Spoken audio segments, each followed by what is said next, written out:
To the flag of the United States of America, and to the republic for which it stands, one nation, under God, indivisible, with liberty and justice for all.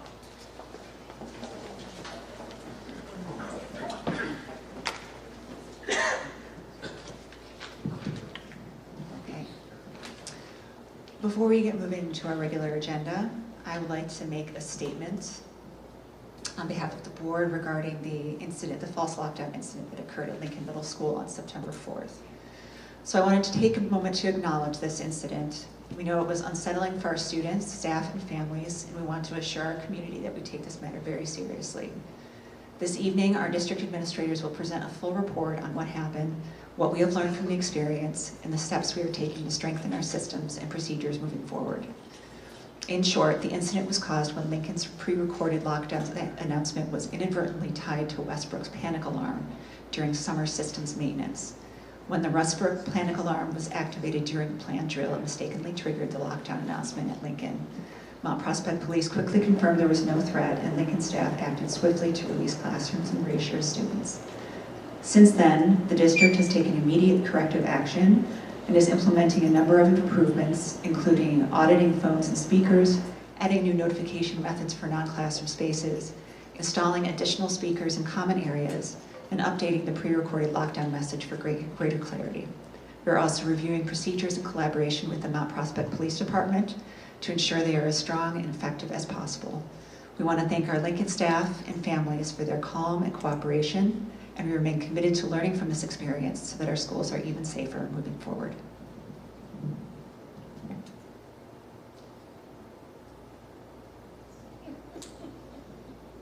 We'll get there. I'd like to move on to board recognition and start with our National Hispanic Heritage Month recognition. I'd like to recognize National Hispanic Heritage Month, observed from September 15th to October 15th. It began in 1968 and expanded to a month in 1988. The start date honors the independence of several Latin American countries, with Mexico and Chile following on September 16th and 18th. Hispanic and Latinx people have shaped American history since long before our nation was founded, and their contributions continue to enrich our culture, politics, and society today. In support of this celebration, our teachers have access to a variety of inspirational classroom resources, including activities and biographies of influential figures such as Sonia Sotomayor, Roberto Clemente, Frida Kahlo, and Maria Molina. This is an opportunity for our district to celebrate diversity and highlight the important role Hispanic and Latinx people play in shaping our country. Okay, thank you. 2.2 on the agenda is a spotlight on adaptability. We're going to actually have to push that to next month because of some technical issues. So we'll move on to an acknowledgement of our newly tenured staff. All right, well, this year we are so proud to congratulate Grace Brunzell and Cindy Larson. Grace is a first grade teacher at Westbrook School, and Cindy Larson is our LRC director at Fairview Elementary School. They represent the best and the brightest, as well as our staff, and we are so grateful that they have chosen District 57 as their place to call their work home. They make a difference every day, and we are so proud of them to have received this honor.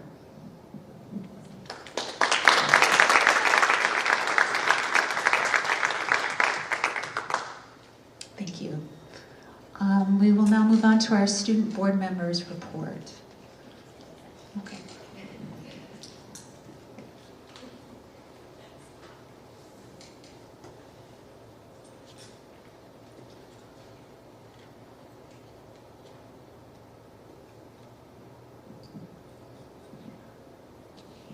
So with the lockdown that happened at Lincoln, we thought that it would be helpful to share our experiences of what happened that day, since it was a very big and important day and we saw what we needed to fix and how scary it was.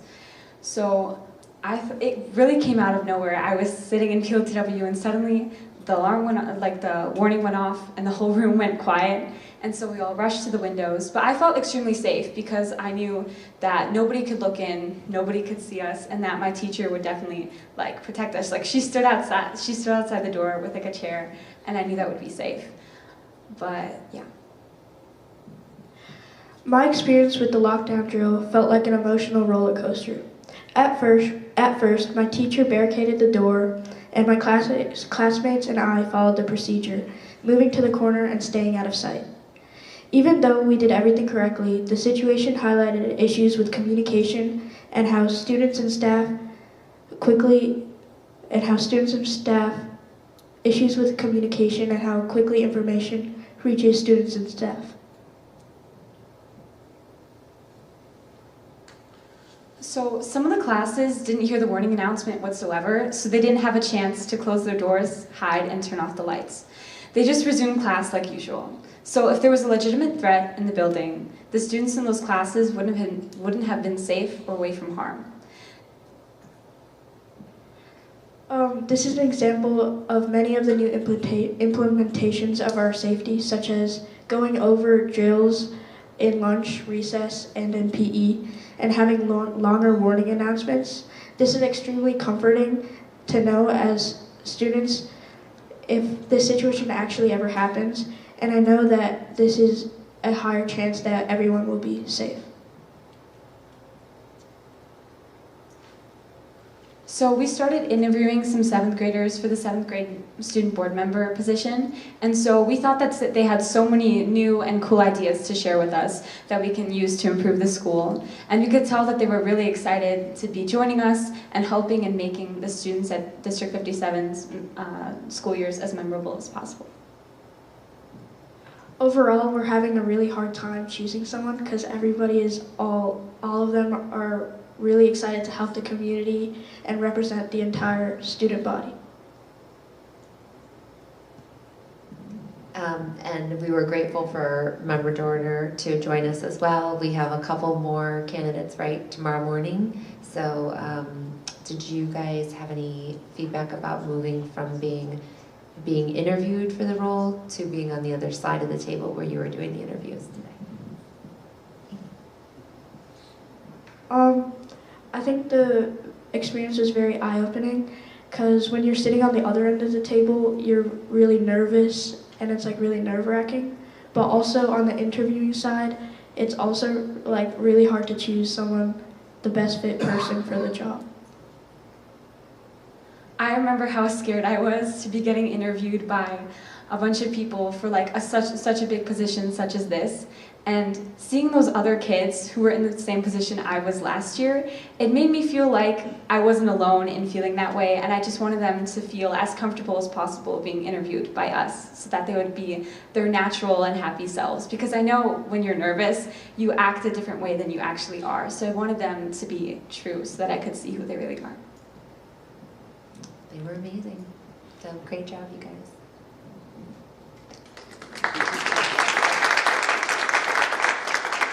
Does anybody have any questions for our student board members? I'll just talk loud. Is that okay? How many kids were interviewed? So there's going to be 12 kids in total, and today we just interviewed 9. So we have 3 more tomorrow. Awesome. Is it an even number, 6 and 6 right now? Like 6 boys, 6 girls? Yeah. Oh. And are you choosing a boy and a girl, or could it be 2 boys or 2 girls? All right. Thank you.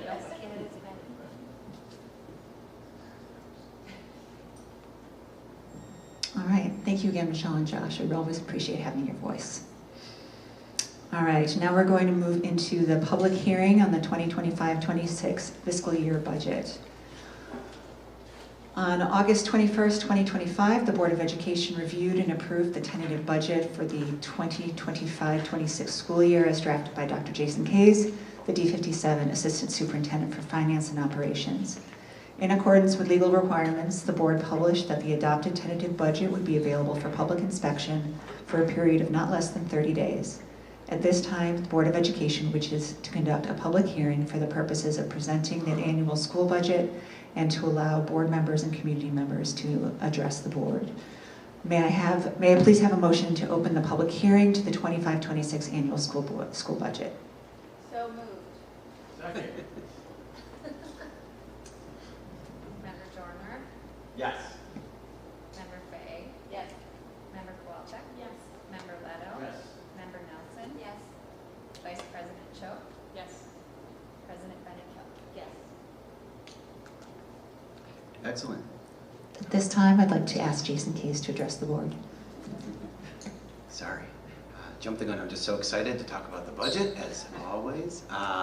So we have discussed the budget over the last 2 months, starting with a review of fiscal year 25's budget and how that looked at the end of our fiscal year, and then talking about preliminarily looking at fiscal year 26 budget back in July. In August, we then approved the tentative budget, and then we're here today to talk about our final budget. And there has been no change from the tentative budget to our final budget. So although we made some changes after July, after August there have been no changes. But I want to review with you today where we stand with the budget, point out some different things, and answer any questions you might have.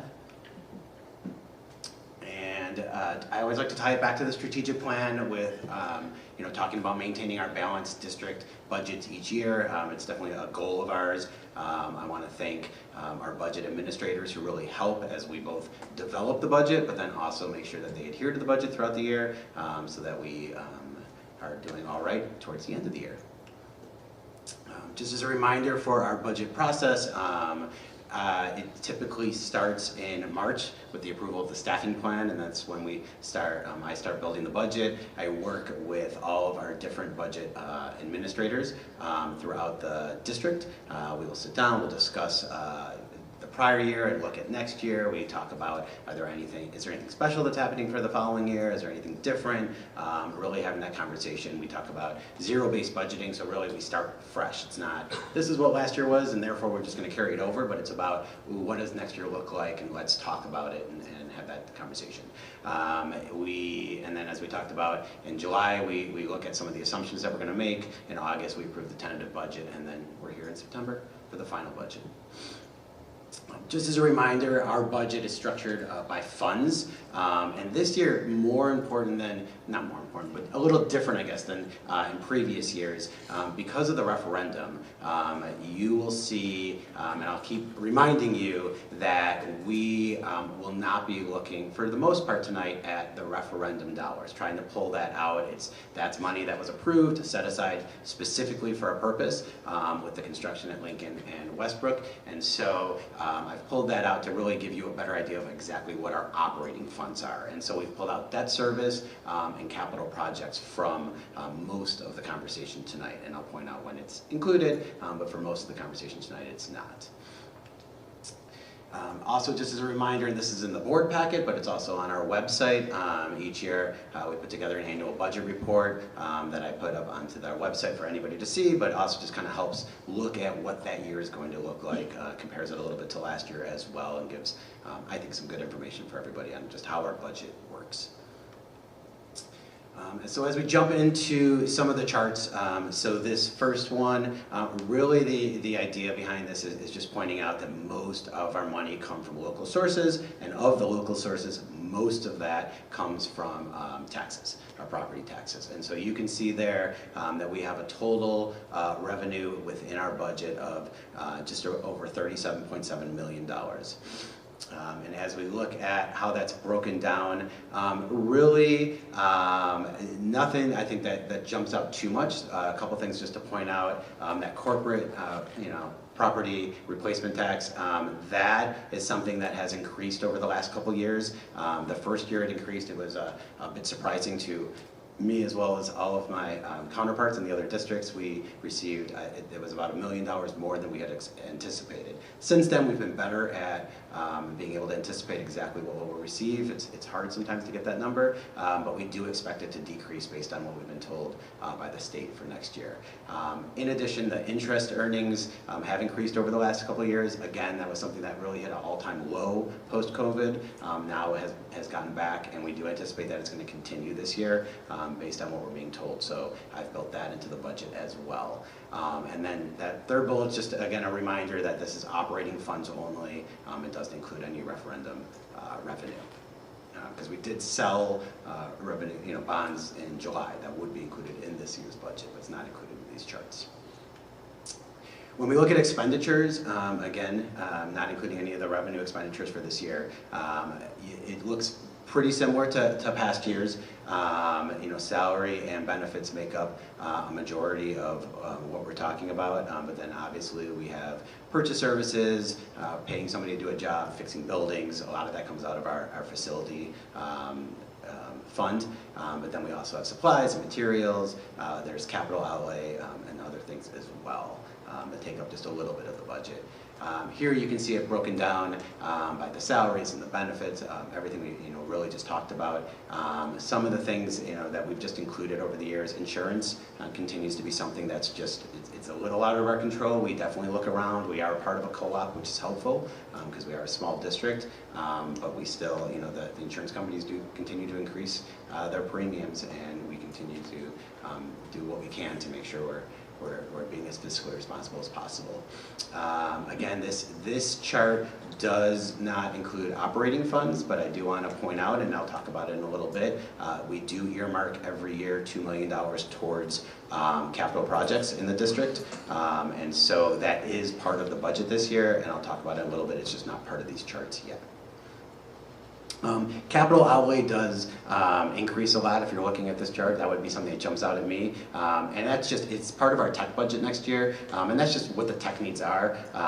Mr. Fior will work within his budget, so it's not that his budget increased that much, but sometimes the needs are different. And so this next year, there was a big need for capital outlay. This very small chart up on the screen, and I apologize for that. This is actually taken straight out of our budget document that gets submitted to the state. It will be submitted tomorrow, hopefully with approval. And what this shows, the top line shows our fund balance at the beginning of the year, and then at the very bottom it shows the fund balance at the end of the year. This is the one chart in this presentation that does include referendum dollars. I don't have a pointer on here, I don't think, but if you go straight down on the capital projects line, there is just over $20 million or so dollars, $23 million I think, in expenditures that's anticipated this year. And then as you go further down to the second to last line and third to last line, they're both the same.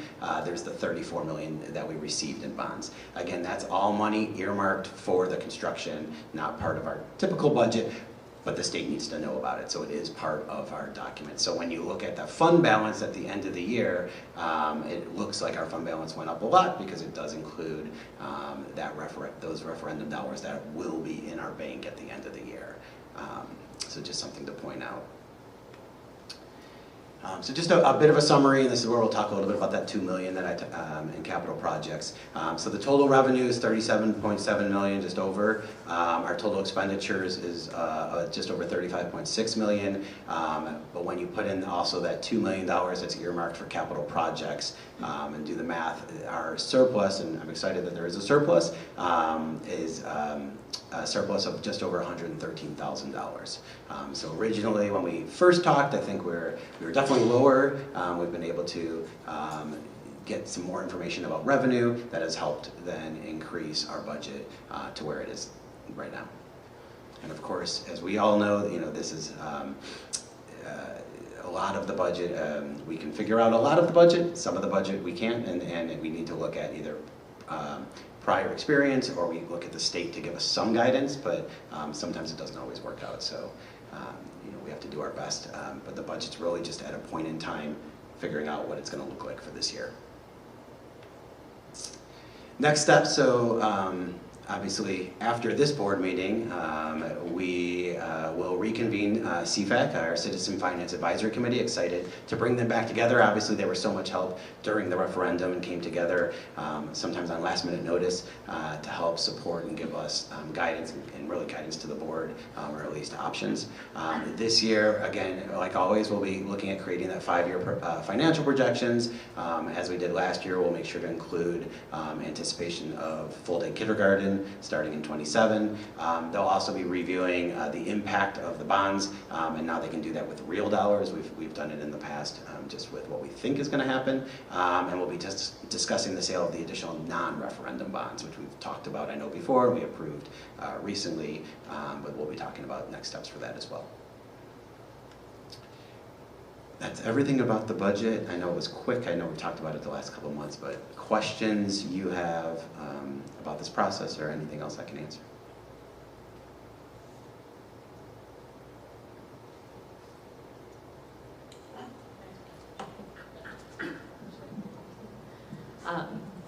Not really budget related, but I know we're interviewing all these students right now for this board position. I'm just curious, I'm wondering if it makes sense to also then talk to them about CFAC as a potential like other way to get involved. So I guess Barry, in some ways I'm looking at you and Ray for like just thinking about other ways to get students back on that, because I know you haven't had a current student in a bit. Sure. Yeah, the last couple of years we've put something out to students. Principal Larson has helped me put some stuff out, and then we've talked to some teachers who, you know, either might run a club that might work for that, or might have some students that they think are interested. So we've tried. So far, at least the last couple of years we haven't, but we'll keep trying because it's great to have students on that committee. Yeah. So I was just thinking about these, like, you know, 12 students and 2 of them are going to become student board members, and Absolutely. there's 10 more that could potentially join CFAC. Absolutely. So. All right. Any questions or comments that the board would like to share? Thank you. All right. At this time, I would like to ask if there are any member of the audience who wishes to share a comment with the board regarding the budget. Seeing none, may I have a motion to close the public hearing? So moved. Member Fay? Yes. Member Palchuk? Yes. Member Leto? Yes. Member Nelson? Yes. Vice President Choate? Yes. Member Dorner? Yes. Vice President Bennett Kill?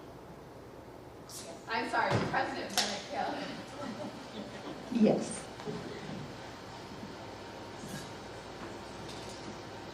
Okay, let's move on to our community comments section. The District 57 Board of Education welcomes community participation. In an effort to both listen to our stakeholders and keep the meeting moving, I want to remind everyone of our public participation procedures and guidelines, which is available in Board Policy 2:230. Individuals wishing to address the board can do so during the community comments portion of the agenda. Individuals should provide their name and limit their comments to 3 minutes. Please remember that this is not a dialogue between you and the board. The board is in listening mode during this time. Individuals wishing to contact the Board of Education are welcome to do so via the District 57 website under the Board of Education tab. Individuals should behave with respect and civility towards others and abide by Board Policy 8:30, visitors to and conduct on school property. Do we have any community comments? I didn't realize all these people. Hi, I'm Gina Lozano, and I am a proud grandmother of 2 District 57 students. One is beginning her journey as a kindergarten. What I like to say says she's famous because she's on the website for District 57. And the other who is ending her journey, she is an 8th grader at Lincoln. So I came to speak because at the last very long meeting, board meeting, you addressed NSSEO. And as a 26-year staff of NSSEO, I want to come and thank you. I want to thank you for your compassion that you spoke out of our school, of our students, because they are our students. And I want to thank, you know, one of your board members said that we were the specialists. And it kind of gave me warm fuzzies because, you know, we do our best to make sure that our kids are safe. And so I want to thank you because I know you get paid a lot for these gigs. So I want to thank you for all you do because you are making the hard choices and decisions for not just my grandchildren, but for our students. So I want to thank Dr. Gore for always being passionate about everything for our students, for your staff. It is amazing to see, and I get to see a lot of superintendents because it's something I like to do. It's a little hobby of mine. But I also like to thank Chris, because every time I come to this meeting, I am so proud to work for NSSEO when he speaks. And having go to all of our school board meetings also, I get the opportunity to see him there too. So having the courage to always ask those hard questions. I know when the last meeting when you made the choice to not approve that situation that we're going through, And it did go through. But the fact that you took that compassion to ask those questions and to make sure that all of you, took the time to realize how important we are, and that makes us feel good. So I want to thank you very much for all you do. We appreciate you, and as SEO appreciates you, because I know I go to all the board meetings. And I also want to thank, that was the quickest and best budget hearing I've ever been to. And so thank you for that. So thank you, thank you.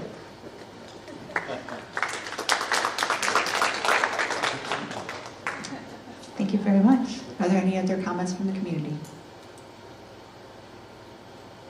All right, seeing none, let's move on to the staff and superintendent reports. And we'll start with a safety update.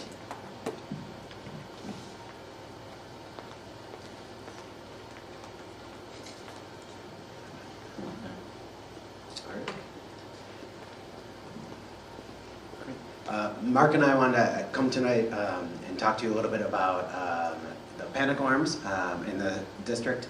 Before we jump in,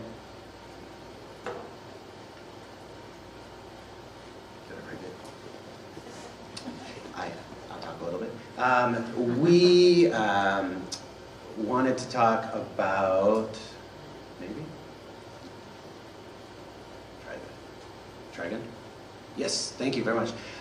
Just before we talk about the panic alarms specifically, just a reminder that in school year 24-25, we rolled out to the entire district the I Love You Guys standard response protocol. It was something that was taught to all staff, students. We had started actually the process the year before with some education as well. It really puts, I think, it allows staff, I think, to know what exactly is being asked of them in different crisis situations. I think we went from a very large binder that had every possible thing that might happen to really a one-sheeter, not that there's more information, of course, to read, but really trying to be as succinct as possible and specific about exactly what to do in any crisis situation. So the options, as you see up there, are hold, to call for a secure, lockdown, evacuate, and shelter. So tonight we're going to talk about lockdown, and then specifically about panic alarms, but just wanted to remind you that that's where we're at in our district, and really lots of districts are going this way. We worked with also the police department and the fire department as we've rolled this out, and they've been great partners. We have panic alarms in our buildings, and when a panic alarm is pressed, 911 and dispatch is notified. In addition, a pre-recorded announcement is played in the school announcing a lockdown. And then text messages are sent to district and school administrators, and now also some police officials as well, alerting them to a panic alarm and providing a specific location for the alarm, specific meaning which school or which area. I'll take it from there. So that slide's important to understand when we reference working as expected. That's what we mean by working as expected, that those three things happen. And so today I'll kind of walk through an overview of what happened, kind of what our experiences was, what we learned, and what our next steps are. So taking back to summer, just to kind of give some context to what we do over the summer, as part of that testing is we do test the paging systems, the bell systems, and the panic alarms each year. And so over the summer, on August 8th, we did test all of those, and they did work as expected. They created an announcement, they notified dispatch and our alarm company, and text messages went to the appropriate people. So on that day, we felt things were working. The following week, as we're preparing for the start of the school year, we noticed a bug in our bell system, which is called Revolution. It's the software that manages it, where we couldn't create new bell schedules for the year. And so with school starting in a couple weeks, this obviously was kind of an urgent matter to get this fixed and to create schedules for the year.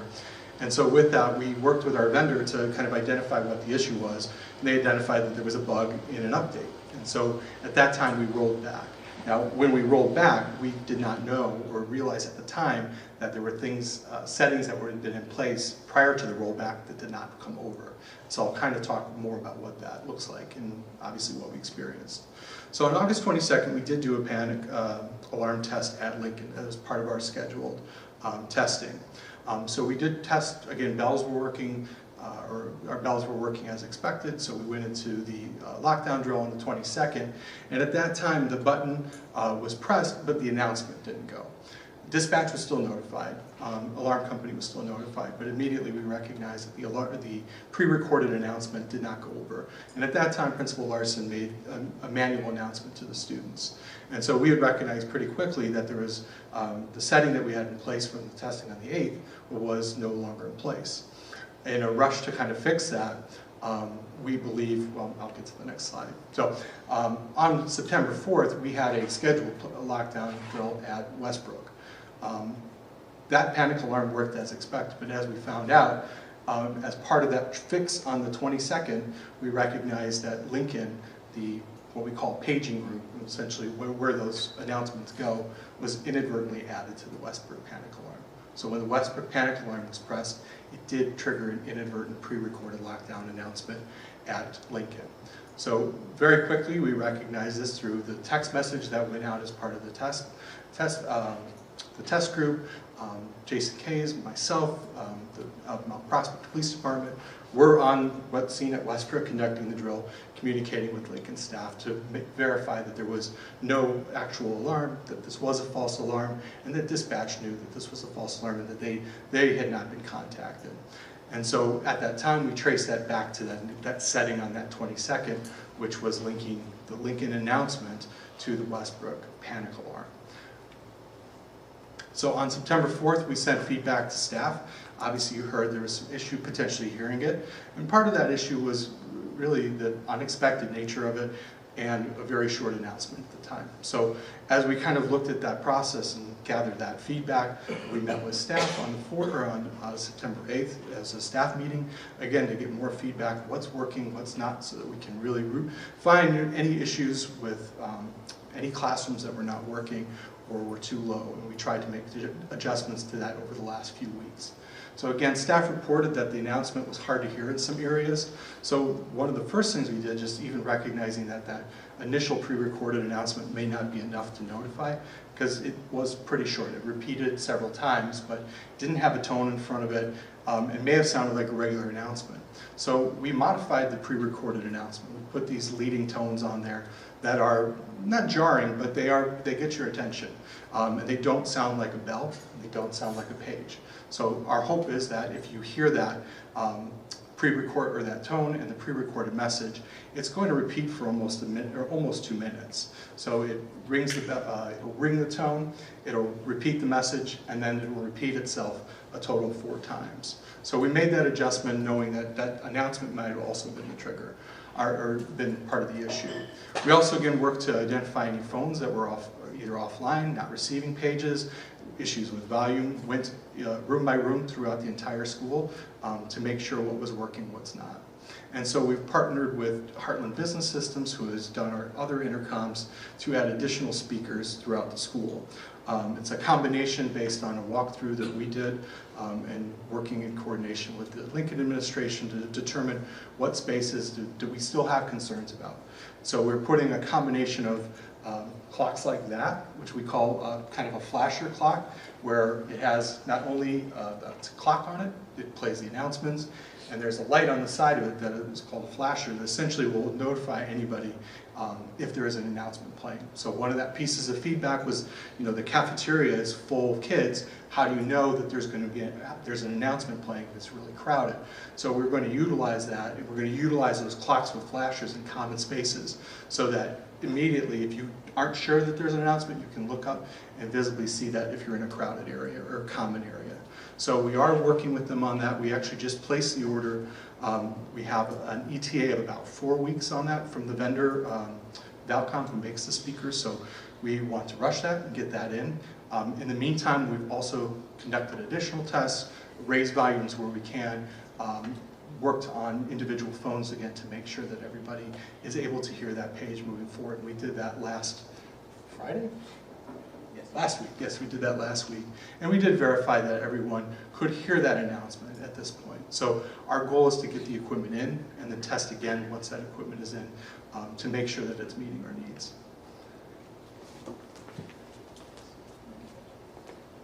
So In addition, last spring, the board approved a vendor to do our safety audit. And we talked about the fact that we wouldn't do it right at the beginning of the year, but about a month in. And so last week, West 40 came out, it was on our calendar. They came out 2 different days to do a safety audit. They walked all 4 buildings and our administration building. They met with some staff. They also came out the prior week at night, just looking at things, testing lights, different things like that. And so now we've met a little bit, but they're in the process of then writing up their audit, and then they will come back and obviously review with us and review with the board in a closed session as it's about security. So we'll have that conversation. So just want to make sure you were aware of that as well, because we had started that process in the last spring and wanted to bring you up to date on where we're at with that. Any questions about anything that was talked about tonight?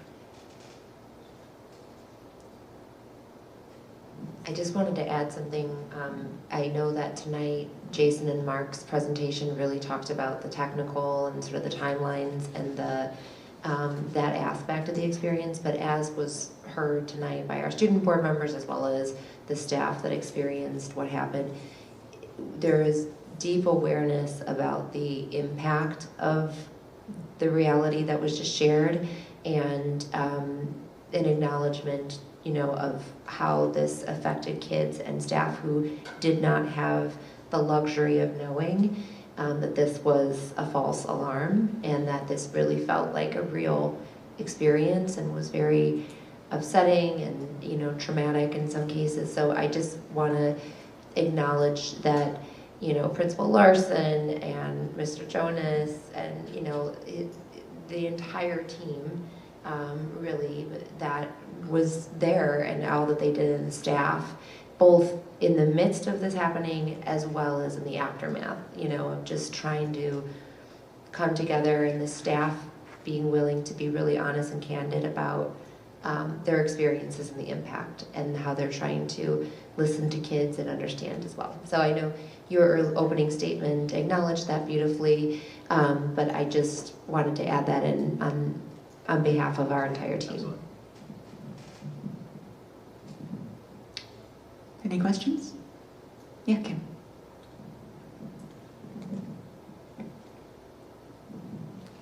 Can you explain one more time what the full scope of the drill on the 22nd looked like? Because that was as close as we had to typical.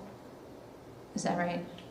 The August 22nd drill at Lincoln was a planned lockdown at the end of the day. Right. So teachers and students were aware that there was going to be a drill that day, Right. and at like 2:40, when we went to hit the button, which is what we've done at all the schools, it hit dispatch, but it didn't play the announcement. So at that time, Principal Larson got on the intercom and announced the lockdown and conducted the lockdown drill. Okay, so which of the, I guess, school-facing aspects of a lockdown, what are the school-facing aspects? So you mentioned a message goes out to 911 and to dispatch, but that's not something that the students are aware of. What are the students taught and expected to hear and understand when that happens? Yeah, absolutely. So the announcements, which is new for this year, that is what the students would hear. And so they still, in that drill on August 22nd, heard the announcement. It was Principal Larson saying it instead of the automated. But Yeah, I was just going to say, it's the script from I Love You Guys, so it's the lights out of sight repeated several times as the Okay. pre-recorded announcement. Okay, so when the incident then happened several weeks later, some of them at least heard an announcement. and it was the same announcement. It was the same words that they heard in that first announcement. Okay, I guess that's what my question was. I wasn't sure if there were other alerts that are typical to a lockdown that maybe were absent, such that just the announcement would have been maybe a little confusing, or Sure. you know, would have been in and of itself a tip-off that this wasn't a Sure. proper emergency, like a Yeah. true emergency. Yeah, no, there's always a goal of having layers in a crisis, right? And so if something doesn't work, you're trying. However, when it comes to trying to alert an entire building at once, the announcements is the way to go. And so that is what they would have heard. Okay, understood. So again, that sort of put us in a place of some people having just practiced this several weeks ago Sure. and not having had a heads up that this was a practice like they did before, maybe understood this to be a serious Absolutely. incident. I guess the only other thing I wanted to say is that I find it providential, frankly, that this incident happened in the way that it did when it wasn't in fact an emergency and we were able to be alerted to some of the deficiencies in the system without there being any true danger. I agree and I understand sort of the impact of perceived danger, and that's a very real thing that I know a lot of people experienced. But I do take it as a grace that, you know, we were able to discern and remedy the areas of weakness in our system in a way that wasn't truly a crisis situation. So I appreciate the work that you all did to put us in a better place in the event, God forbid, that something truly catastrophic were to happen. So. And we'll continue, and you know, all the schools do drills, and you know, the goal always is afterwards to have that conversation, whichever drill we're looking at, to say what worked, what didn't work, what did we learn from it, what should we try next time, things like that. The crisis teams at each school do a great job. I've been around to all of them. I was around to all of them when we were rolling out. I love you guys and listening to them, so it's a great opportunity just to, you know, for people to reflect on exactly what just happened, and that's why we do the drills too. Thank you.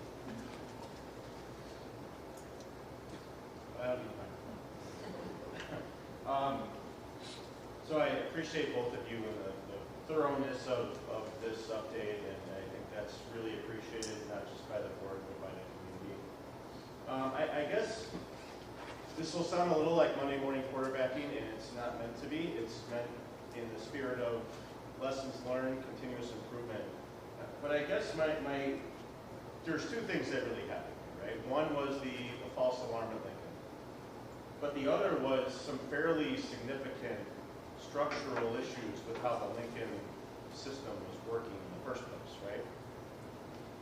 So I guess my question is, you know, the whole idea behind a drill kind of presupposes that the system is working, and now you're just making sure that the students and staff are executing things correctly.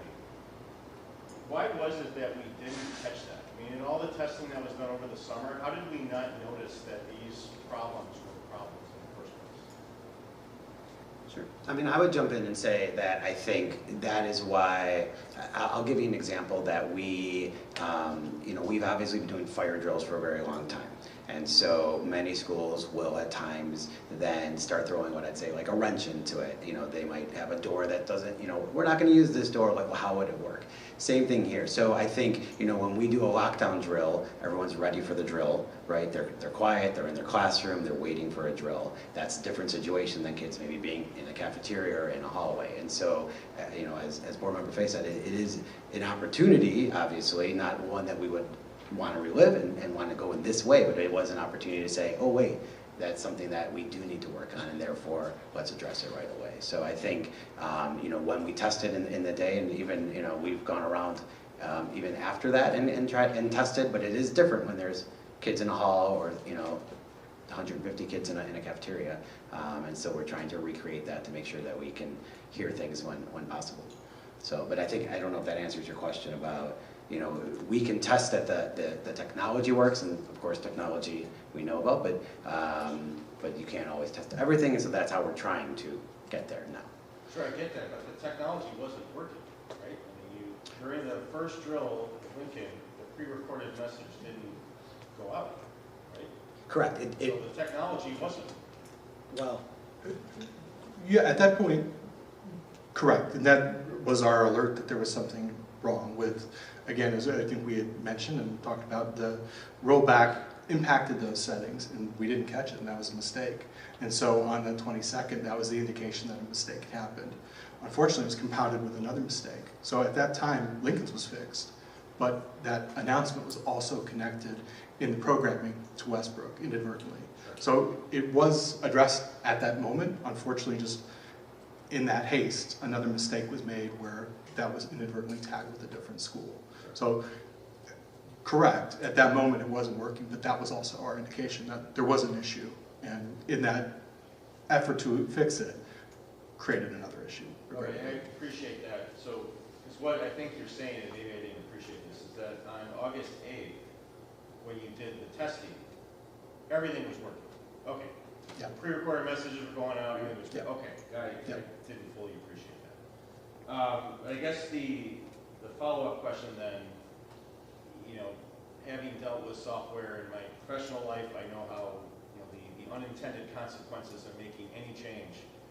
As a lesson learned, are we going to have as just standard practice whenever we change software, we just retest everything and just make sure everything is working?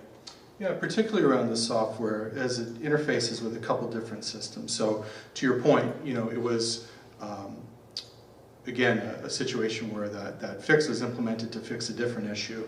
Now having learned that lesson, correct, I think we would definitely, if we know we're going to be doing an update, it would ideally be scheduled, and then we would build into that procedure to then review back to the panic alarms.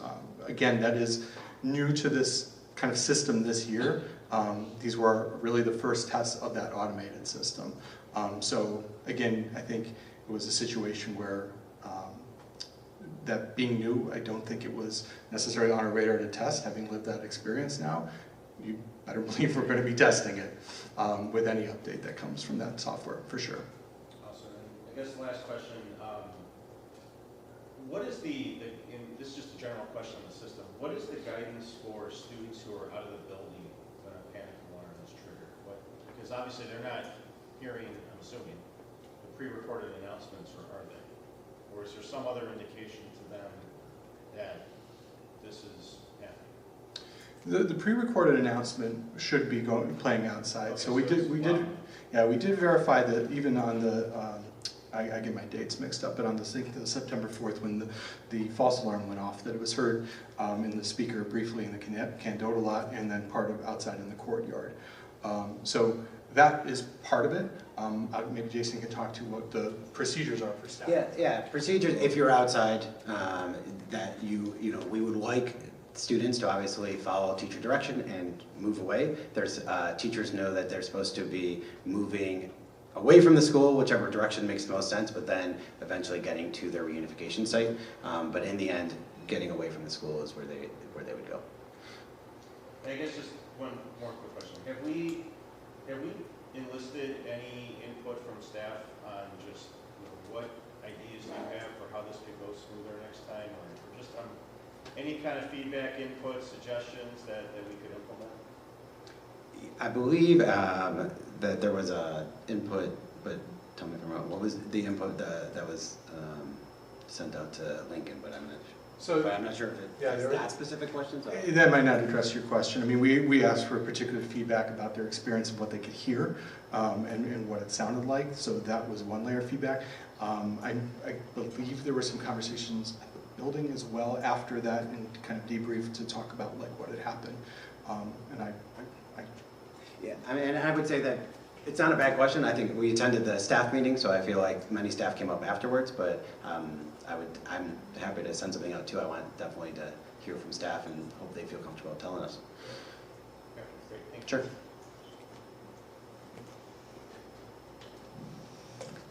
Well, thank you for sharing all the timelines and all the things. I know, Mark, to your point, dates get a little confusing in there, but I think you just said this, but how long has this specific panic alarm system been in place? Like, what is the timeline for The panic alarm came in 2 summers ago. Okay. 2 summers ago. The connection to the intercom was this summer. Okay, so those were the shifts that were made over time. I knew that we talked about these. The panic alarms came the same year as the door propping, and we had done a lot of different things. That was all in that one summer. Okay, and then were changes also made at Fairview, Lions Park, and Westbrook based on what we learned at Lincoln? Yes.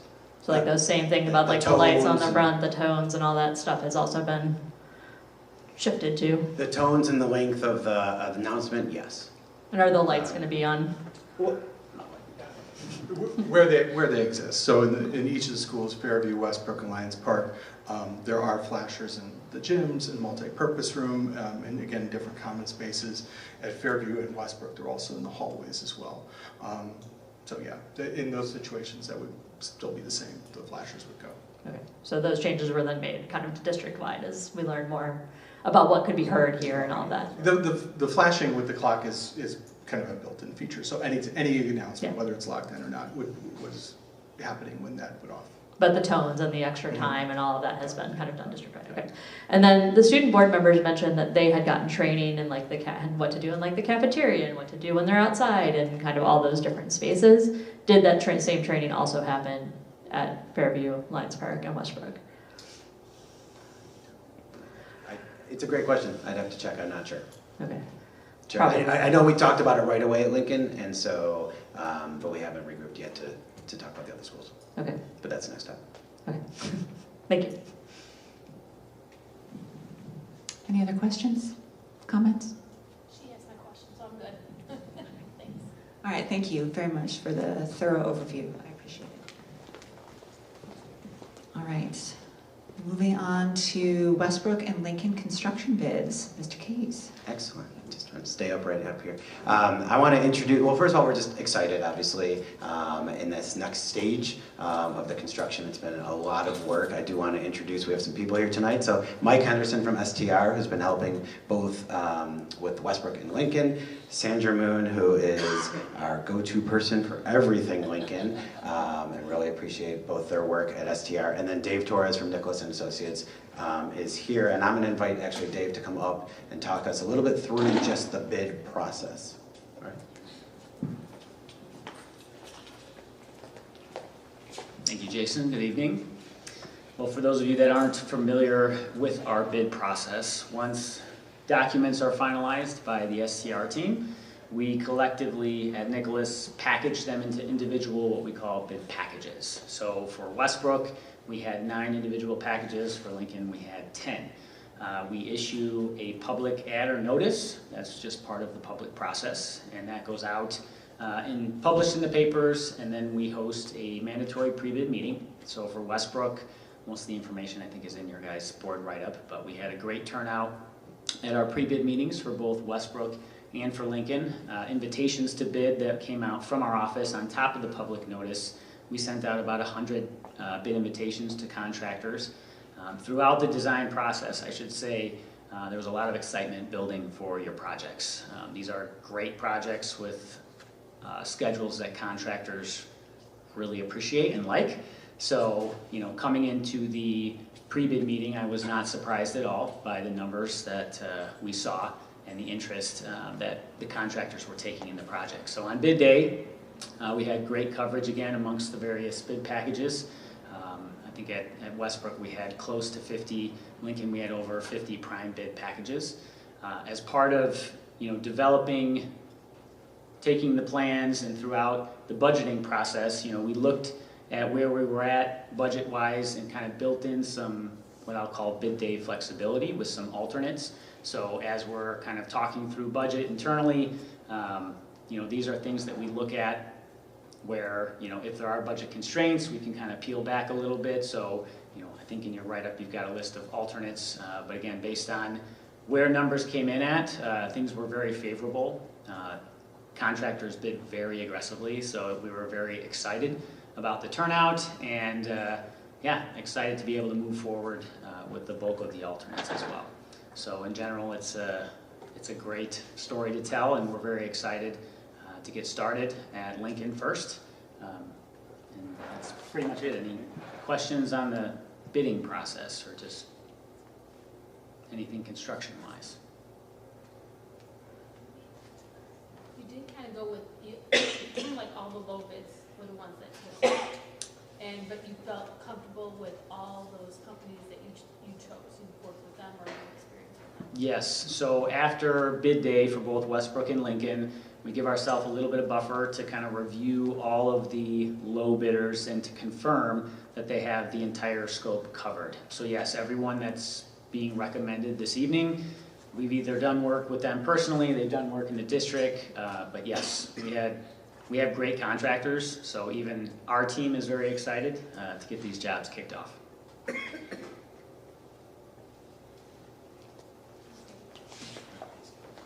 Thanks so much, Dave. And so just to kind of move into that, unless there's questions about the bids, and you can still ask them. But to move into then that Building Brighter Futures update. So we're excited, our next step is to, we have a groundbreaking at Lincoln on September 30th, so next Tuesday after school. All invited, starting at 3:15. Should be just a great opportunity to really celebrate all the work so far and start getting, or continue to be excited about what's coming forward. We know it's going to be tough, but I think the silver lining at the end is great, and the rainbow that's going to be there. So we anticipate that fencing will be going up then the following week, the week of October 6th, I believe that is. And then we believe that construction will really start then the week after, at the week of October 13th. I am excited that you are going to see we have a video of the inside of Lincoln through a rendering. I want to thank STR for putting it together, and Sandra wants me to make sure everybody knows that this is very preliminary.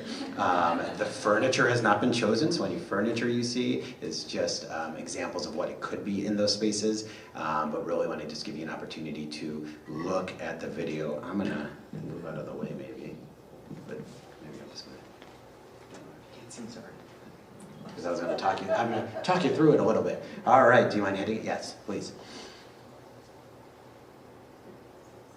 Stand off to the side. So this is our new Lincoln coming up to the front door. Straight ahead would be the staircase. So when students come in the morning, they can go right in there, go up, or go straight into the first floor. But this is coming into the secure vestibule in the front. So there's opportunity for people to sit. And then as we walk into the office, we passed a conference room on the right. And we're going to head into, this is the Commons. So the current Lincoln has its nice Commons in the front. This is obviously a nice bigger space that people can relax, hang out in. It's right outside of the cafeteria, a place where maybe clubs are meeting after school, or groups are meeting and coming down. If we went left, we would go towards band, choir, and orchestra. Straight here, on the right is the gymnasium. If we went straight, we'd go to like art and some of the tech classes, but we're going to go into our gym here. This gym can be divided into 4 bays, so we're excited about that. You can see that based on like where the basketball courts are.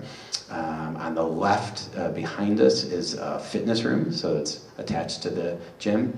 And then there's locker rooms, those gray things against the wall, those are the bleachers, cubbies for kids to put their stuff as they're in gym class. We're gonna head on out.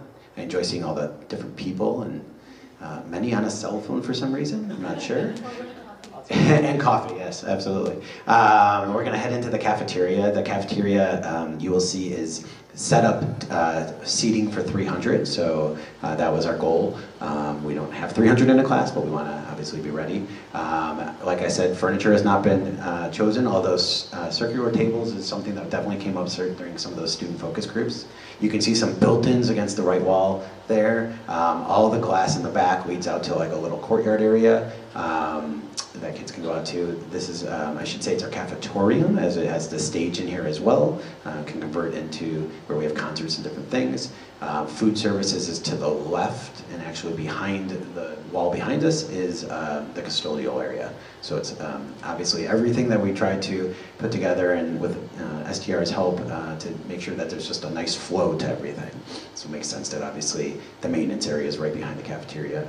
We're going to head back out of here slowly, nicely. I'm going to fill some time here. Nice cubbies here as we can put stuff in. As we go back outside, just a reminder that we're going to head down to the academic wing. The academic wing is 3 floors, 1 grade on each floor, and so we're going to head down just 1 wing, but they're all the same. There are a total of 10 classrooms. The 10th classroom can be divided into 2 half classrooms if needed, so some flexibility. There's also 3 half classrooms, permanent half classrooms for special education or ML, multilingual learners. But as we walk down the hallway, or glide down the hallway, I'd say, we are going to head into one of the classrooms. One of the things that was a real interest to the staff was having some breakout rooms, breakout space. So you'll see here's a classroom, and in the middle of the 2 classrooms is that breakout space that a small group can go in and work, a student can finish a test, things like that. We'll go in, so there's kind of like a shared space there, come back out the classroom. As we go back down the hall, at the end of each hall are science rooms. So we have 2 science labs at the end of each hall. We're going to go in one of them. And again, I'll remind you, the furniture hasn't been chosen yet. Right before we get there, though, this is a team commons, so a great opportunity for students to hang out, for a class to come out and work, or just groups of students to come out and work. Here's our science lab, really having those lab stations around. There are obviously lots of sinks and lots of opportunity to do different labs. We're gonna, in a second, jump up to the 2nd floor, so we just flew.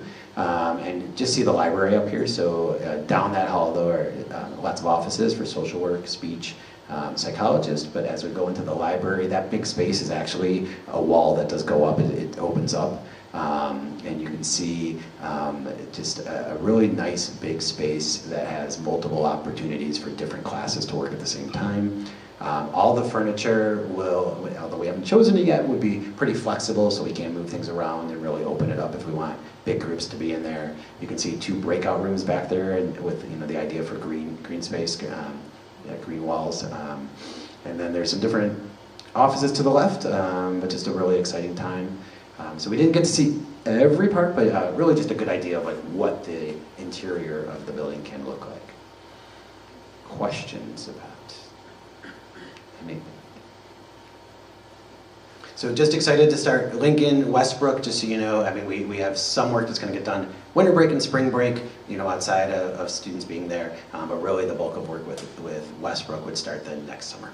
Just one question. The new Lincoln is being designed with what capacity? 850. Current enrollment is 780? Question mark? Sorry? Does that sound right? I'm looking back. About there? 770. All right.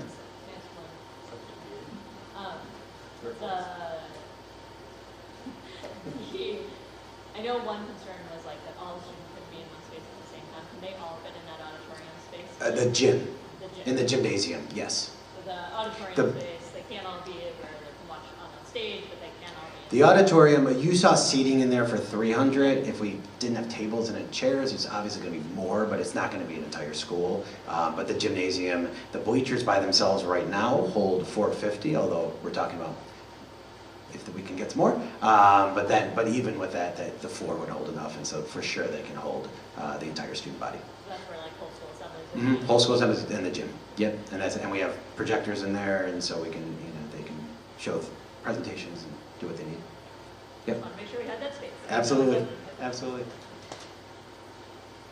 All right. Thank you. Okay. I had one quick question. Yep. So I noticed on the Lincoln bid packet that it did not appear to me, at least, that we were recommending alternates 4 and 7. Correct. And I didn't know if that was a budgetary choice or if there was some other. No, yeah. So I think the alternates are there for a couple different reasons. Obviously, if bids went way over, we had some flexibility, but it's also an opportunity for us to say this is something that maybe we'd want to do, but let's see what the cost is. And when the cost came back, they just weren't in the realm of what we would look at. So yes, in budgetary, but not because But I think we would just rather spend our money in a different way. Thank you, Dr. Case. All right, moving on to our Summer Bridge Program Report. Dr. Vonderhaar.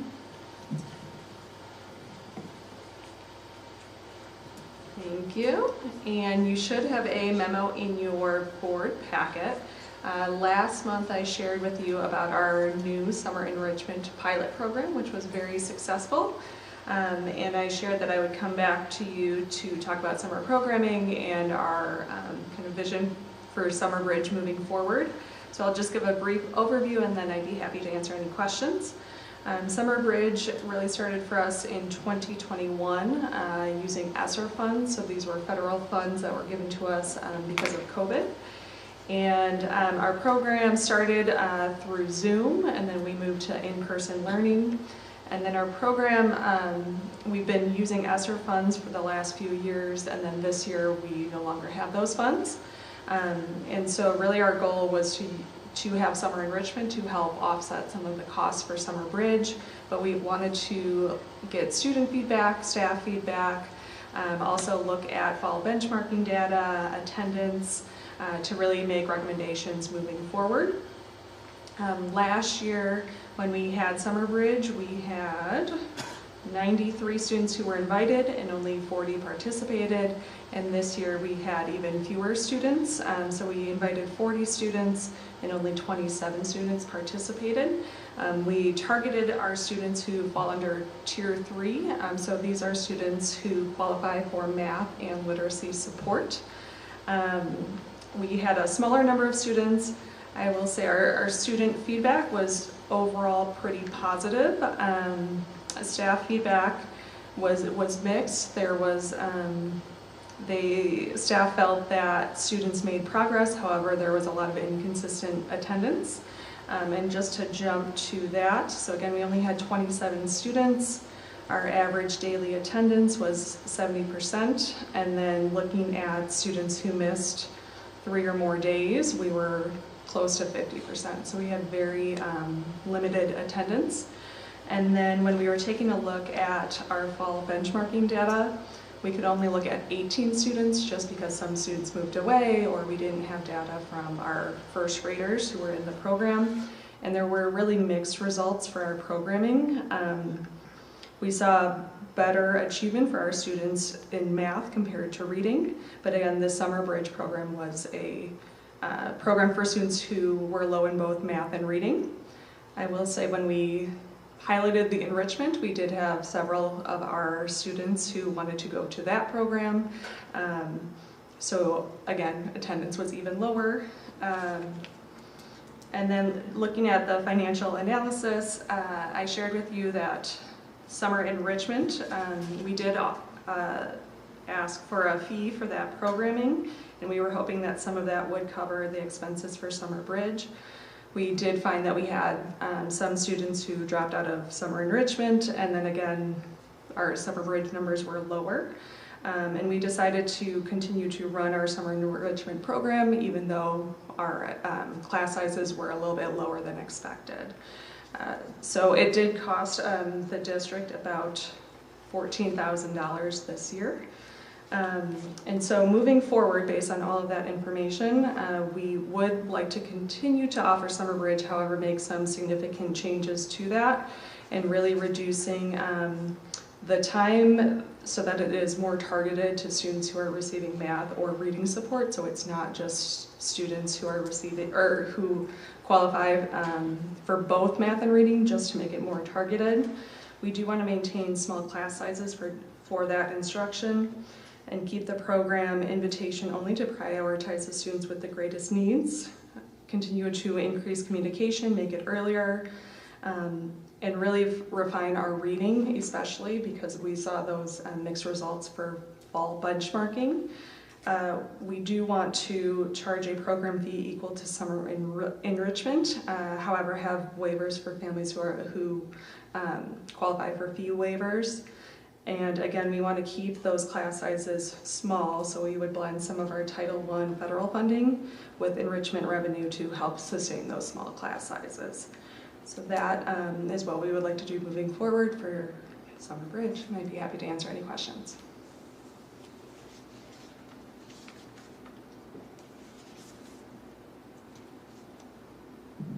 I just had a quick question about the funding. So I know you mentioned when we ran this program previously, we had ESSER funds, and I don't recall, were those funds covering the entire cost of the program, or was there any outlay at all by the district, even with that grant? It covered the entire cost. Okay, so this was the first year that we had any expense? Yes. But then I know you mentioned the cost of the enrichment program covered. We were hoping it would cover some of that, and that was our plan. As we were looking at class lists, we had some families who dropped out due to family trips and things like that, and so our class sizes were lower than expected.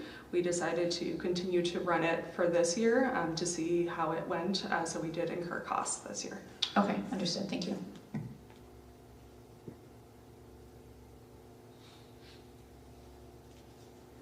I think that's it. Thank All you. right. Next, we're going to talk about the opening day professional development.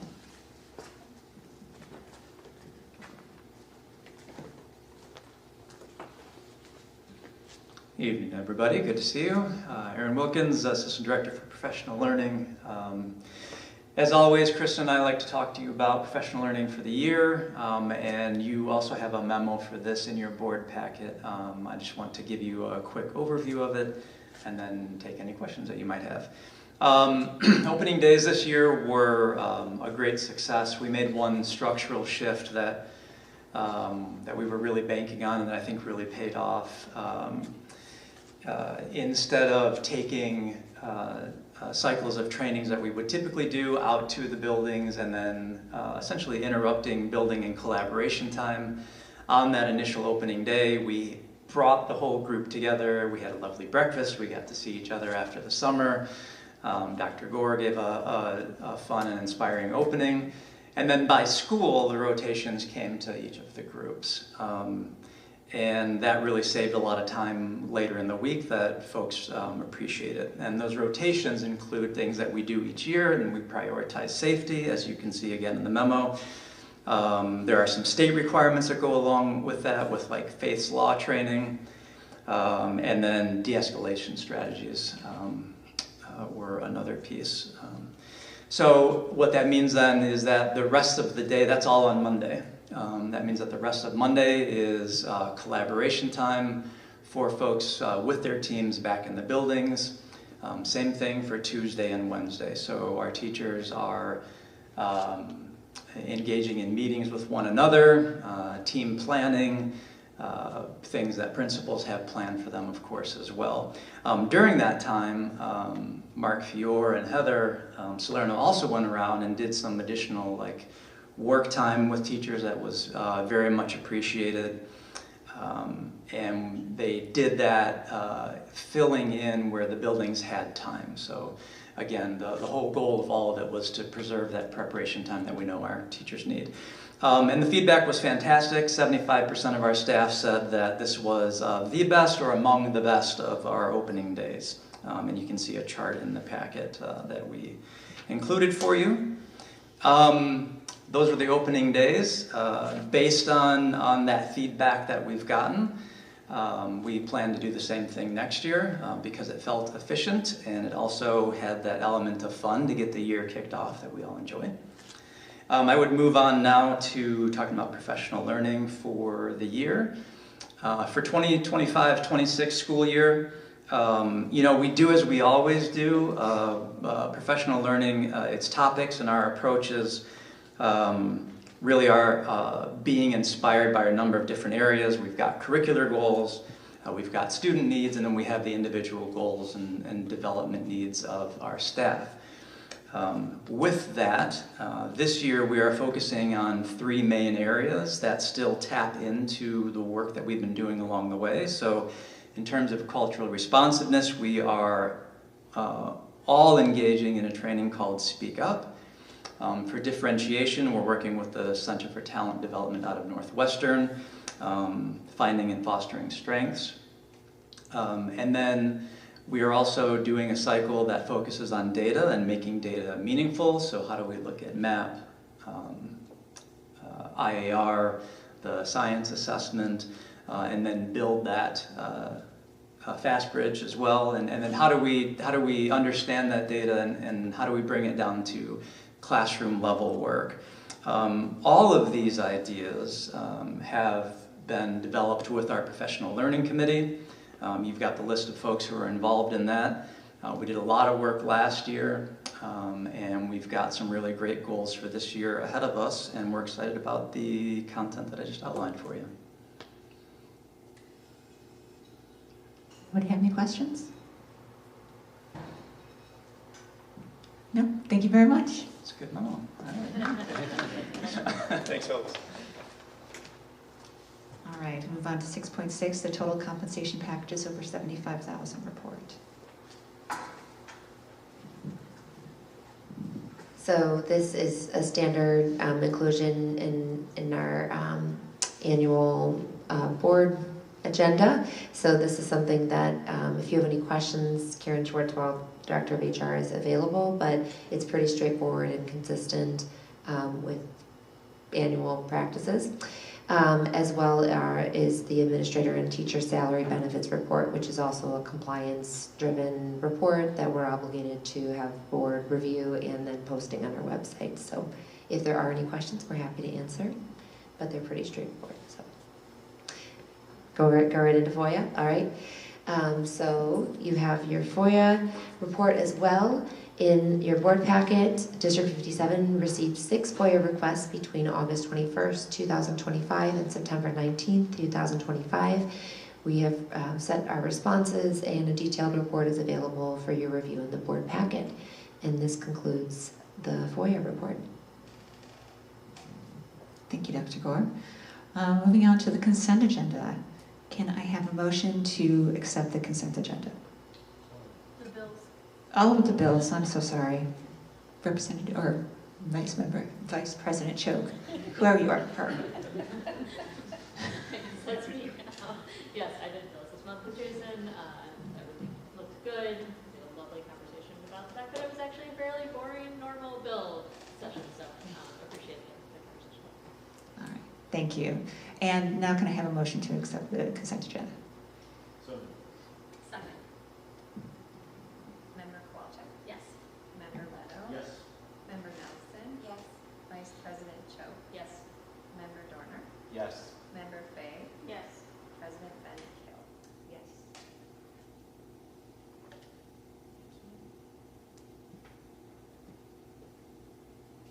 There we go. We'll move on to, we have our unfinished business is to approve the fiscal year 26 budget. Can I have a motion to approve the fiscal year 26 budget? Second. Member Leto? Yes. Member Nelson? Yes. Vice President Cho? Yes. Member Dorner? Yes. Member Fay? Yes. Member Kowalczyk? Yes. President Bennett Kill? Yes. We now have a second opportunity for community comments. If we have any members of the community that would like to speak.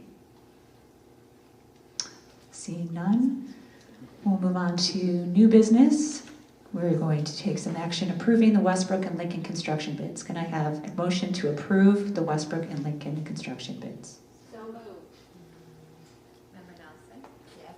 Vice President Cho? Yes. Member Dorner? Yes. Member Fay? Yes. Member Kowalczyk? Yes. Member Leto? Yes. President Bennett Kill? Yes.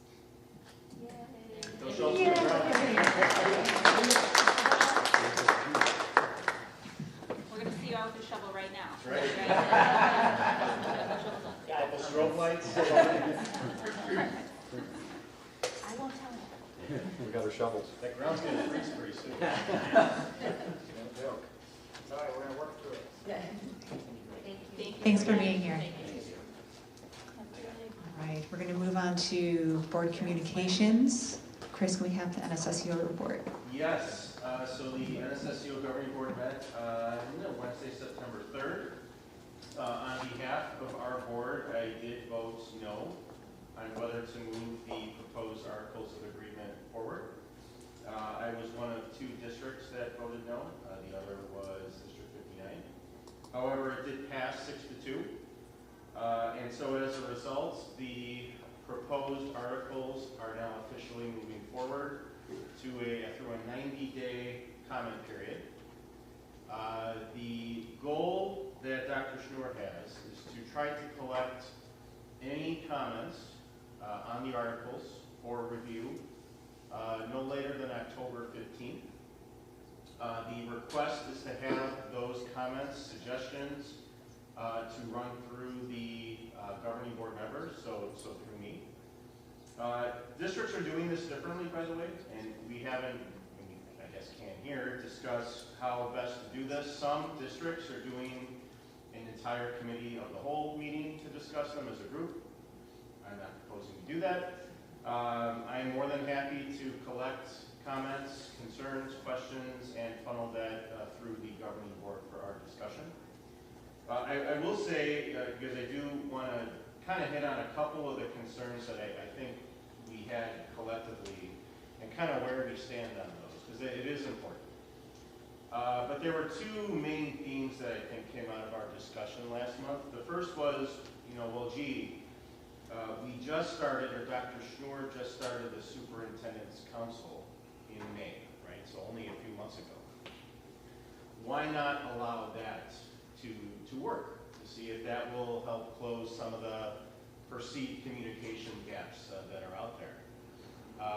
We did talk about that at length, and I subsequently had additional discussions with Dr. Schnoor on this. And I think, you know, the point she's raised, and I think it was a good one, and I want to pass it on to all of you, is that I think there is some concern that, yes, that superintendent's council is great to get additional feedback, but wanting that feedback and those discussions to be in an open forum so that the stakeholders of that group can kind of hear what's being discussed, right? So when you have a operational board that is subject to OMA rules, any such discussions have to be out in the open, and there's an additional level of accountability there. And I will acknowledge that's a fair point. And I think there's been some suggestions that, you know, I don't think for many of us or from Dr. Gord or our admin team that, you know, sometimes decisions are made and we're not really sure where they came from. And so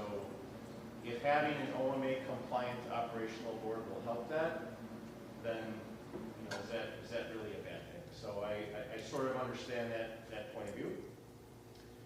The second topic that we discussed was that, well, if we are going to make decisions on how taxpayer dollars are spent, those decisions must be made by the body that is directly accountable to the taxpayers, right? And this is something that I will just say I have really been, this is really in my mind, the strongest reason not to have a separate operational board that is making such decisions, because I do not think that's something that the governing board, the elected members of all the member district boards should be seeking, right?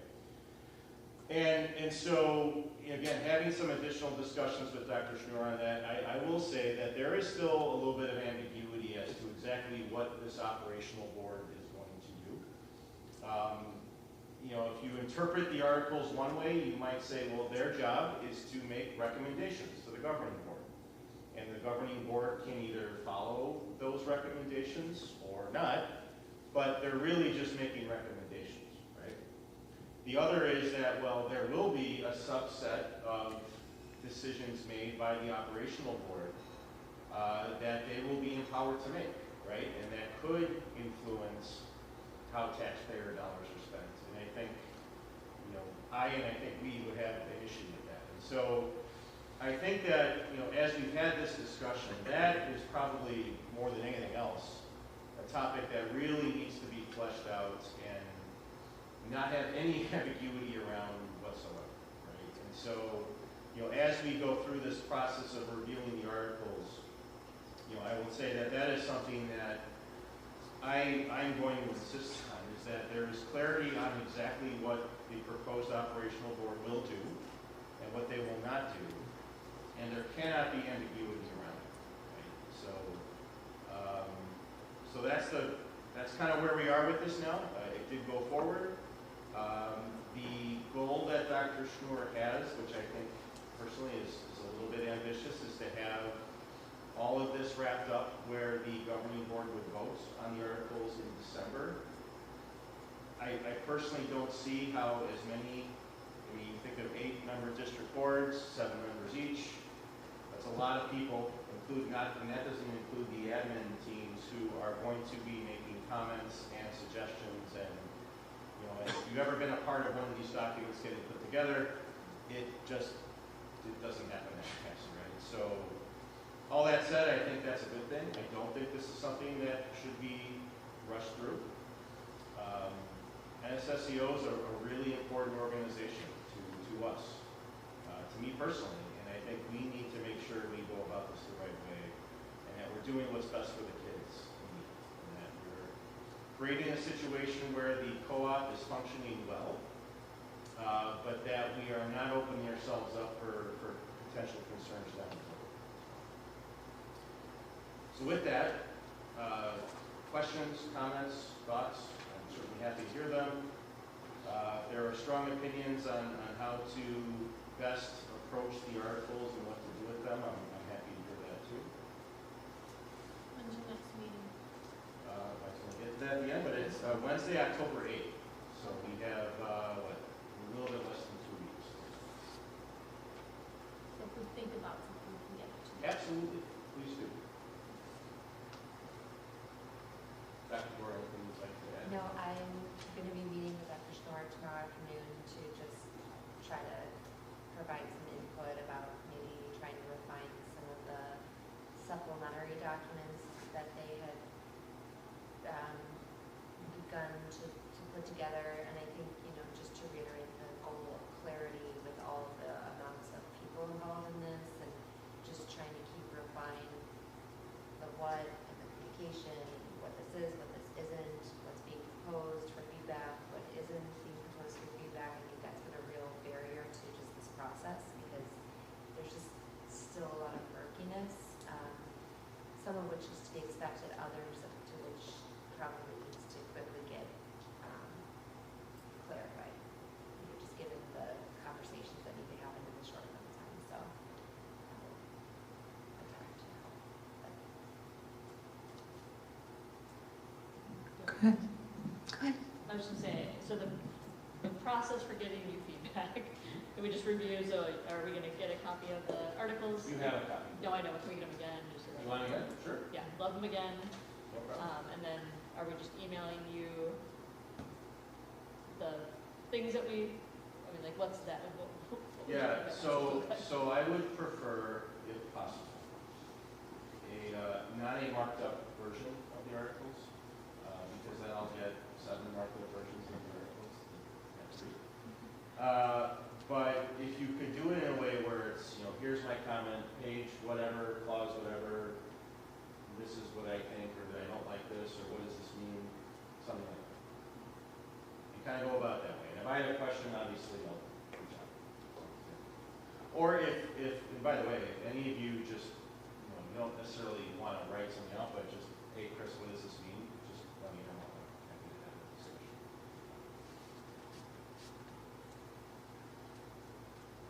Sound good? Sounds good. Sounds good. Okay. Thank you all. Thanks, Chris. Oh, one more quick thing. Sorry. Harvest Fest. Some less, some lighter news. But Harvest Fest. So everybody remembers Harvest Fest is at the Sunrise Lake facility. It's always a lot of fun. They've got literally a gigantic pile of leaves for kids to roam in, and pumpkin launching into the lake, and lots of other fun hijinks, space cleaning, lots of good times. So that is going to be on November 1st. I'll remind you all about that at our next meeting, but just put that on your calendars and make it if you can. Now, All right. Thanks, Chris. Can we have the Education Foundation report? So they're actually meeting Sunday morning, this coming Sunday morning. I will not be there. If anybody wants to go to Khepri and have, coffee with the Ed Foundation, feel free. I will be out of town, so they keep changing the meeting, and so that I just found this out yesterday.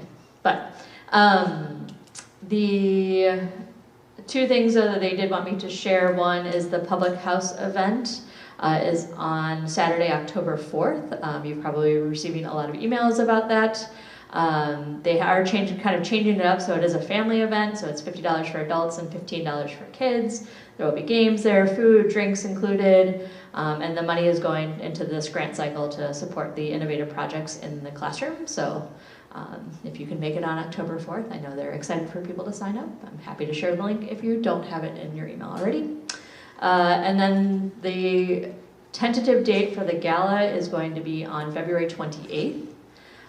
There is more information to come for sure. They do think they're going to keep the casino kind of theme they've had for the last couple of years, but potentially changing the venue. So lots more information to come there, but that and the Public House event will probably be what they're discussing on Sunday, so we'll have more information about that soon.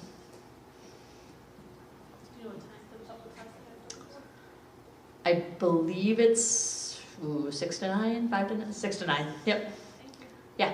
What was the date of the gala? It is going to be right now February 28th. I will let you know if that changes, but that seems to be where they've decided to move it up a little bit to see if that kind of gets out of some of the yeah, out of the like baseball season and out of some of the spring sports and all of those things. And then also February is kind of a tough month in Chicago, so they're hoping that this will bring a little light to your tough month in Chicago. Thanks, Jen. All right, PTO reports. Let's start with Westbrook. Westbrook was, a great meeting. I'm always so enthused and impressed with the energy that comes out of the PTO members.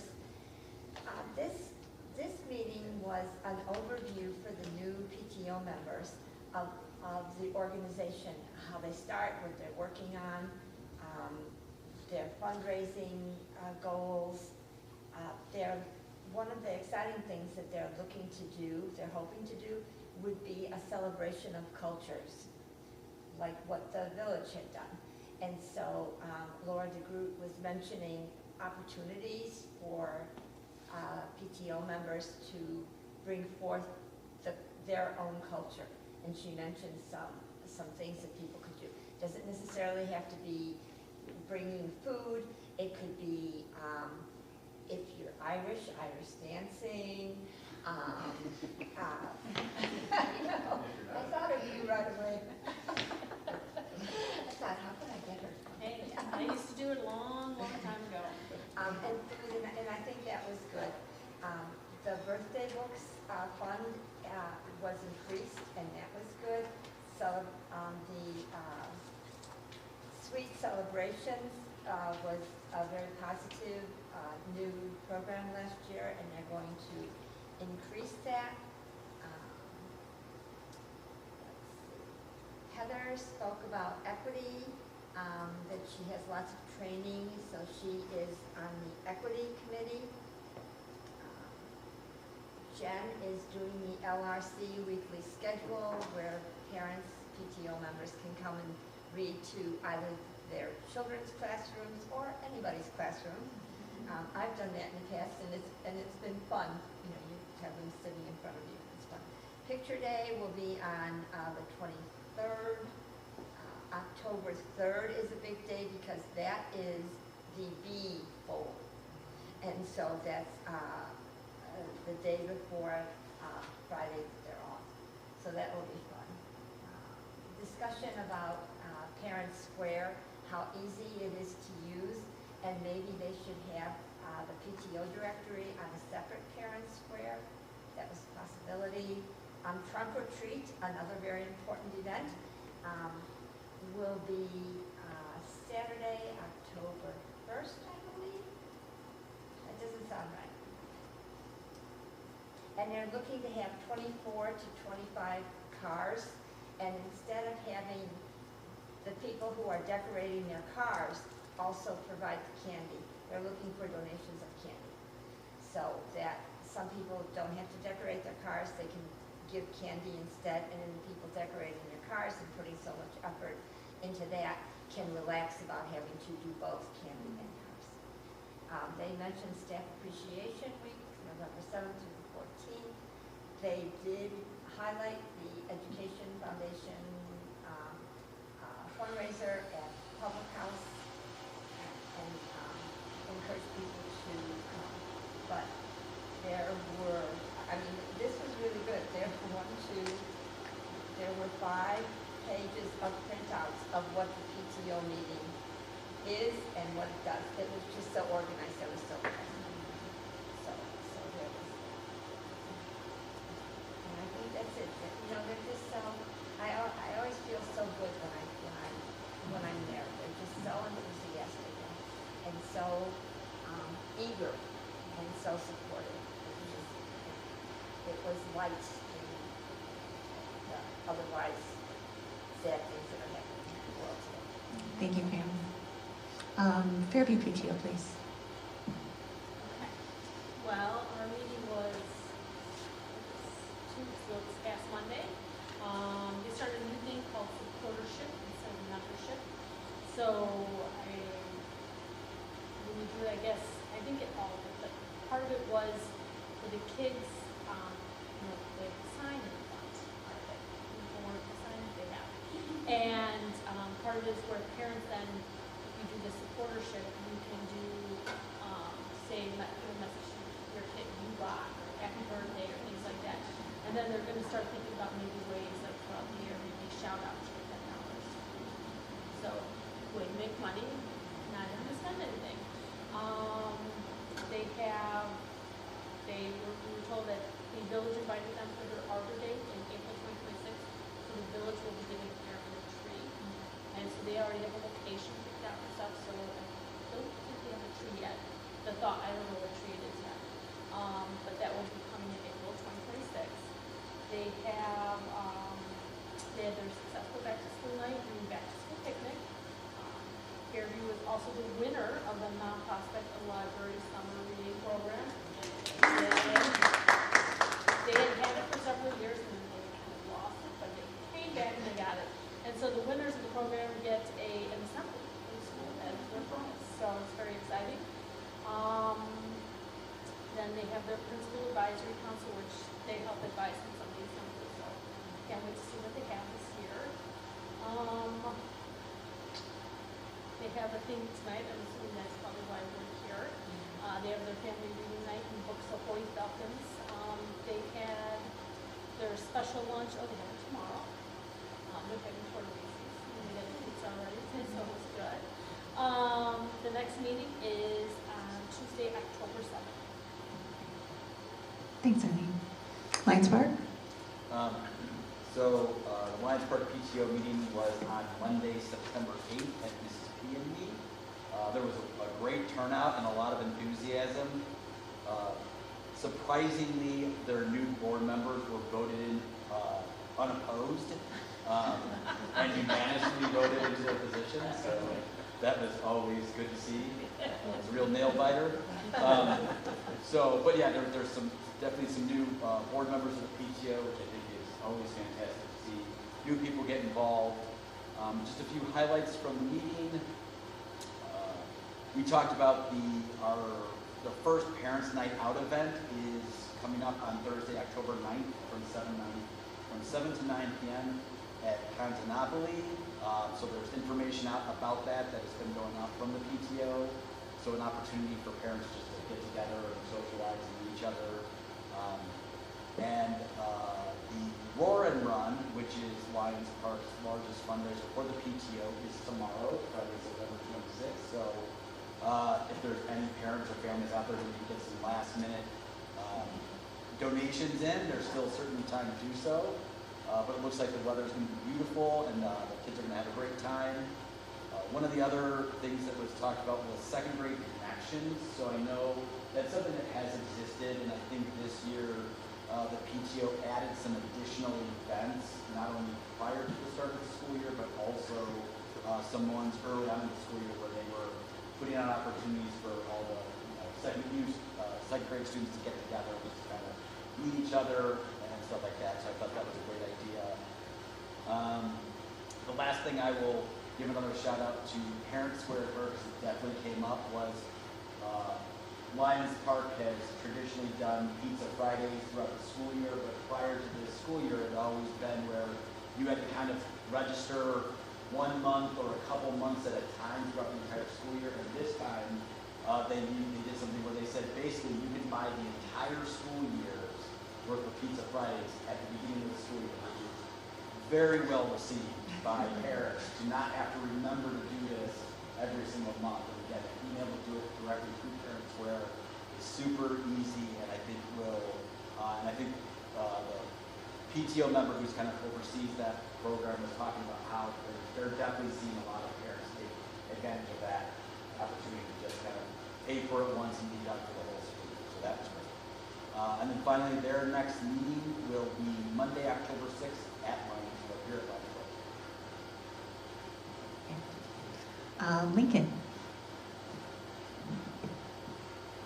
Lincoln's PTO meeting was on September 15th, and I just had a couple takeaways from that. Principal Larson was in attendance, and he talked about the principal advisory councils that he's in the process of setting up for each grade. I know he mentioned that sort of at the inception of the program, the intention was to have the groups meet after school, which started to become a problem with extracurricular activities. So they've shifted to a model of meeting during lunch so that more people can participate. I didn't even see you beyond the podium, so I'm repeating all of your words. I thought that was a really great idea to just encourage, consistent participation.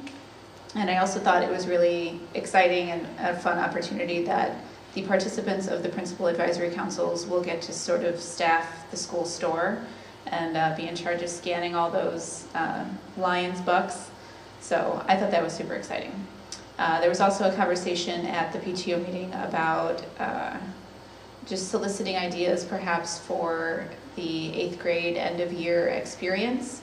I think traditionally for many of us, even those of us who are very far removed from 8th grade, the field trip has been to Six Flags, and apparently maybe that's not what cool kids do anymore. So there seems to be a drop in interest or in attendance to that event. So there was some conversation about changing that up and what would that look like, and just preliminary, maybe seeking some input about that. And then I was trying to find out about the color run, and maybe Principal Larson, you can help me out. It's October 1st. October 1st, okay.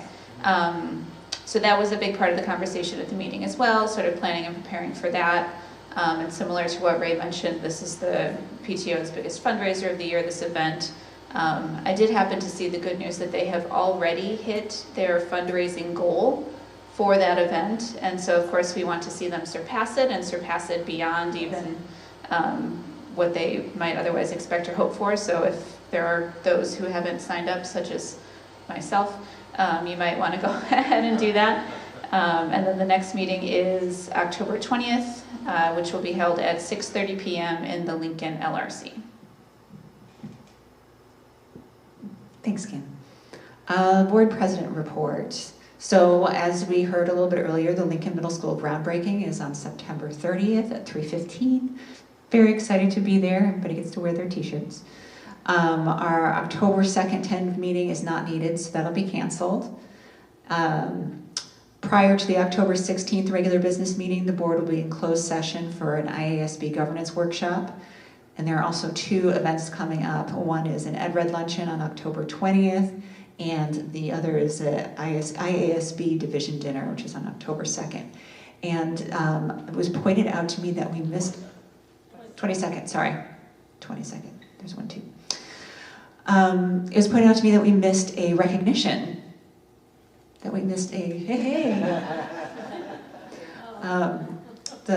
our school board was honored by IASB to receive the School Board Governance Award, which is awarded to, I think, only 42 school districts out of the hundreds that are in the state of Illinois.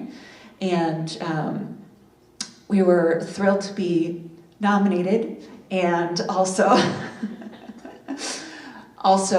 to receive this honor. I don't know if you have anything you want to say, Mary? Well, first of all, I want to credit the lovely Heather Salerno, who is filling in for the lovely Roberta Flack tonight, who did a beautiful job compiling all of the words to submit this award. But I would also say that it was quite easy. What was challenging, I think, about it was to stay within the word limit, because this is such an accomplished board that at times we had to say we just can't fit all the things that they do in, and it felt kind of limiting. So maybe we need to shoot for a national award next that doesn't have a word count. But anyways, we were not at all surprised to see that this was the decision they made and that you had this honor. It was a no-brainer to us that this was needed, and we were not at all surprised. Wouldn't you agree? I would completely agree. Yes. I think it's for 2 years. So Yeah. we can re-up by a couple years. And we will. All right, thank you. Can I just, I just wanted to take a moment to mention that, as I understand it, the term of the award was sort of the school year leading up into this year, which means that unfortunately our board member emeritus, Vicki Chung, was not properly acknowledged in the photo, in the coverage, in the... So, yes. So just wanted to call that out to the public that, you know, we still very much honor her contributions to our board and are so proud of her success now as she's moved on from us to 214, so. Thanks, Kim. We don't have anything for board discussion. Suggestions for future meetings. Does anybody have anything they'd like to propose?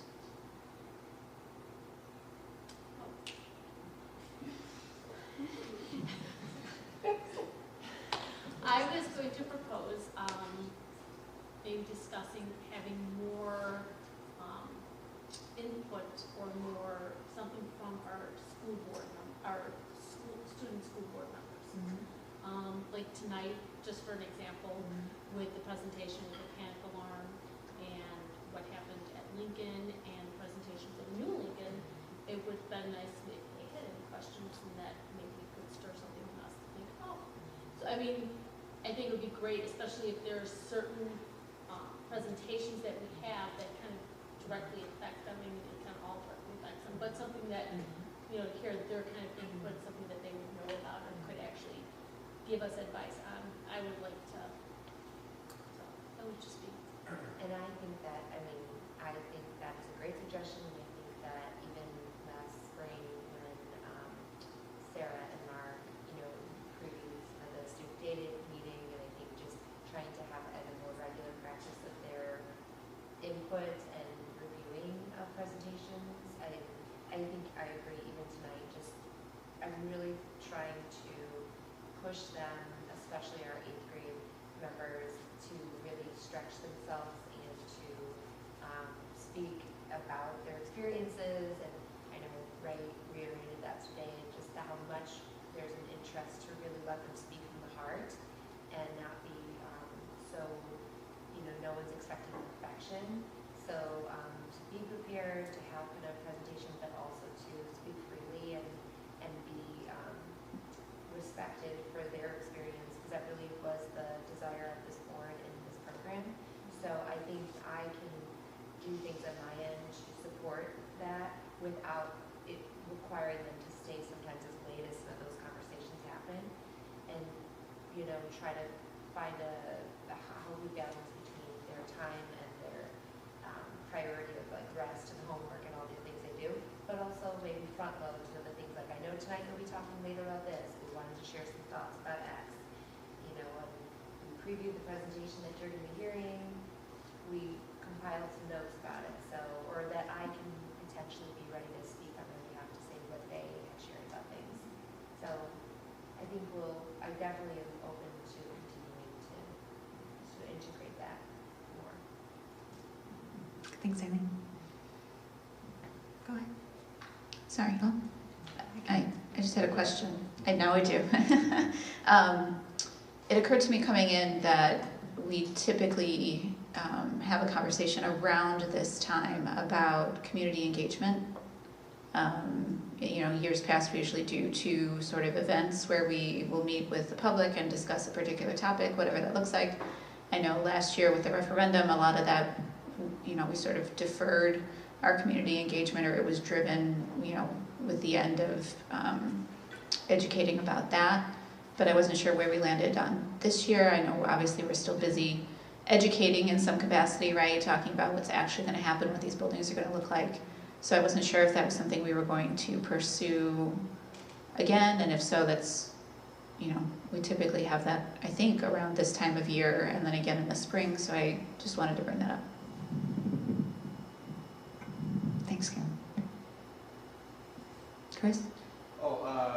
Yes, this is going back to the student board member topic.